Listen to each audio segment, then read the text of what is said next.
জীবনে কিছু পাই বা না পাই, কিছু মানুষের ভালোবাসা আর আপন মানুষের ঘৃণা পেয়েছি। ভাই, এটাই বাস্তব। এই অনলাইন প্ল্যাটফর্মে আসার পর অনেক কিছু এই জায়গা থেকে শিখছি।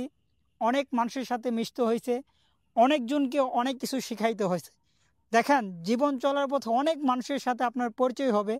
এই মানুষগুলাকে একদিন আপনি ভুলে যাবেন, বা এমন কিছু মানুষের সাথে আপনার পরিচয় হবে যেই মানুষগুলাকে আজীবন মনে রাখবেন। তবে এর ভিতরে কিছু মানুষের সাথে আপনার পরিচয় হবে, খুব আপন মানুষ, যাদেরকে মনে জায়গা দিবেন, মনের ভিতরে জায়গা দিবেন, ওই মানুষগুলাকেই আপনাকে কষ্ট দিবে। বিশেষ করে এই অনলাইন প্ল্যাটফর্মে যদি আপনারা যারা কাজ করেন, এই যে যাদের হাত ধরে আপনারা উপরে উঠবেন, তাদেরকে এক সময় আপনারা ভুলে যাবেন। প্রথম দিকে সবাই আপনারা বলবেন, ভাই ভাই আপনাকে ভুলবো না, বা আপনি আমাকে কাজ শিখান, আপনি আমাদেরকে পাশে রাখেন, আপনার কথাই মনে রাখবো।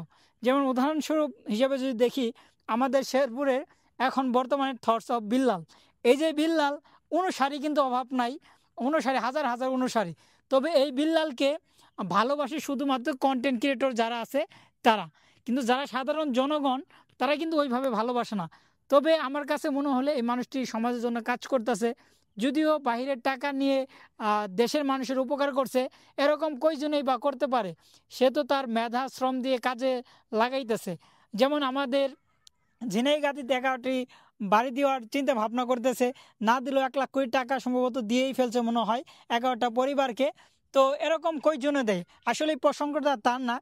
প্রসঙ্গটা হচ্ছে, এই যে থটস অফ বিল্লারকে এখন অনেকেই ফলো করে, অনেক অনুসারী আছে, পিছনে হাজার হাজার মানুষ তার পিছনে আছে। কিন্তু একটা সময় যে এই মানুষটারও দেখবেন কষ্ট দিবে, একটা সময় যে আপনারা দেখতে পারবেন এই মানুষটারও কিন্তু কষ্ট দিবে। কারণ যে যখন তার ফ্রেম থাকবে না, নাম থাকবে না, তাকে কেউ মনেও রাখবে না। যেমন আমাদের শেরপুরে নাসা ভাই একটা কথা বলছিল, এই যে অনুপ্রেরণার আপনারা দেখতেছেন, এই অনুপ্রেরণা কিন্তু থাকবে না।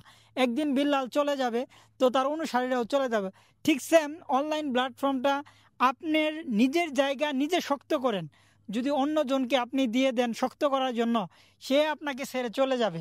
ভাই, এটাই বাস্তব। আর বর্তমান ফেসবুকের কথা কি আর বলবো ভাই, এটা তো আপনারা সকলেই জানেন। বর্তমানে ফেসবুকের ইনকামের অবস্থা, মানে কি বলবো, মানে বাইকের তেল খরচও হয় না বর্তমানে যে একটা অবস্থা। তারপরও আপনাদের ভালোবাসা নিয়ে কাজ করতেছি, আপনাদের ভালোবাসার টানে রেগুলার ভিডিও দিয়ে যাইতেছি। আসলে ইনকাম একটা সময় যে কম হবে বেশি হবে, এটাই স্বাভাবিক। কিন্তু এই যে আপনাদের আমার পেজে প্রায় 1 মিলিয়নের কাছাকাছি ফলোয়ার, হিউজ পরিমাণ মানুষ আমাকে যে ভালোবাসেন, এটাই অনেক। আমি সব সময় চেষ্টা করি আপনাদের জন্য ভালো কিছু করার জন্য। আর এখন বর্তমানে আপনারা একদম ব্যতিক্রম ধরনের কন্টেন্ট আপনারা দেখতে পারবেন আমাদের পেজে। তাই আমাদের পেজের সঙ্গেই সবাই থাকবেন। আর আমি কিন্তু যেই কথাগুলো বলছি কাউকে মিন করে বলছি না, জাস্ট বোঝানোর খাতিরে বলছি। ধন্যবাদ।